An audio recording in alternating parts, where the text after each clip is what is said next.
அனைவருக்கும் வணக்கம். சிவாலயமும் அதன் பலன்களும்.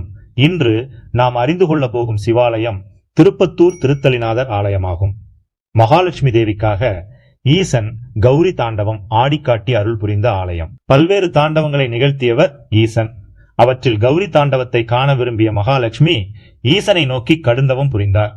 அவருக்கு இறைவன் காட்சி தந்து கௌரி தாண்டவம் ஆடிக்காட்டிய இடமே சிவகங்கை மாவட்டம் திருப்பத்தூர் அல்லது திருப்பத்தூர் திருத்தலிநாதர் ஆலயமாகும். இதுவரைக்கும் நமது ஈசனை தேடி யூடியூப் சேனலை நீங்க சப்ஸ்கிரைப் பண்ணலைன்னா இப்ப பண்ணிக்கலாம். காரைக்குடியிலிருந்து கிழக்கே சுமார் 20 கிலோமீட்டர் தொலைவிலும், சிவகங்கையிலிருந்து சுமார் 35 கிலோமீட்டர் தொலைவிலும், மதுரையிலிருந்து 65 கிலோமீட்டர் தொலைவிலும் திருப்பத்தூர் ஆலயம் அமைந்துள்ளது. தேவார பாடல்கள் சம்பந்தர் பெருமான், அப்பர் பெருமான்.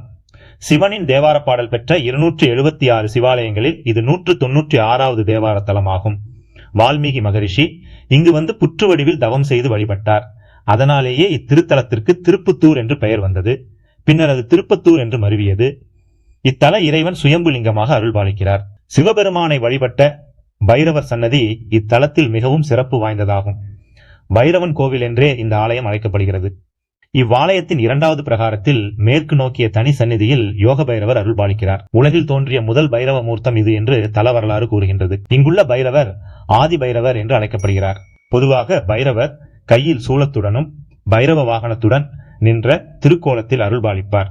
ஆனால் இங்குள்ள பைரவர் அமர்ந்த நிலையில் யோக நிஷ்டையில் காணப்படுகின்றார். அதனால் யோக பைரவர் என்று அழைக்கப்படுகின்றார்.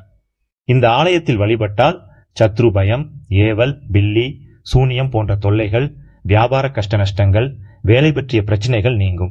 இவரை குலதெய்வமாக கொண்ட மருது சகோதரர்கள் எப்போது போருக்கு சென்றாலும் இந்த யோக பைரவரை வழிபட்ட பிறகுதான் செல்வார்கள்.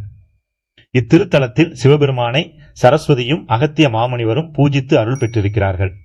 இத்தலத்தில் வணங்குபவர்களுக்கு அனைத்து வளமும் நலமும் கிடைக்கும். இத்திருத்தலத்தின் மற்றொரு சிறப்பம்சம் யோக நாராயணர் சந்நிதி. நாராயணனே இங்கு யோக நிலையில் வீற்றிருப்பது சிறப்பம்சமாகும். இங்கு நடராசர் கௌரி தாண்டவ மூர்த்தியாக காட்சி தருவது தனிச்சிறப்பாகும். இங்கு துர்க்கை தனிச்சன்னதியில் வீற்றிருக்கின்றாள். விநாயகரும் வன்னிமரத்து விநாயகராக எழுந்தருளியிருக்கிறார். யோகத்துக்கும் தவத்துக்கும் ஏற்ற அற்புதமான திருத்தலம் இது. இத்தலத்து முருகப்பெருமானை அருணகிரிநாதர் தனது திருப்புகளில் பாடியுள்ளார். பாண்டிய மன்னர்கள் பலரும் இத்தலத்திற்கு திருப்பணி செய்துள்ளனர். இத்தலத்தின் தலவிருட்சம் கொன்றை. தீர்த்தங்கள் திருத்தலி தீர்த்தம், சிவகங்கை தீர்த்தம். இந்த பதிவு உங்களுக்கு பயனுள்ளதாக இருந்திருக்கும் அப்படின்னு நினைக்கிறோம். இந்த வீடியோவுக்கு ஒரு லைக் கொடுங்க. இது போன்ற ஆன்மீக தகவல்களை பெற நமது ஈசனை தேடி சேனலை சப்ஸ்கிரைப் பண்ணிக்கோங்க. மீண்டும் அடுத்த பதிவுல சந்திக்கலாம். நன்றி. திருச்சிற்றம்பலம்.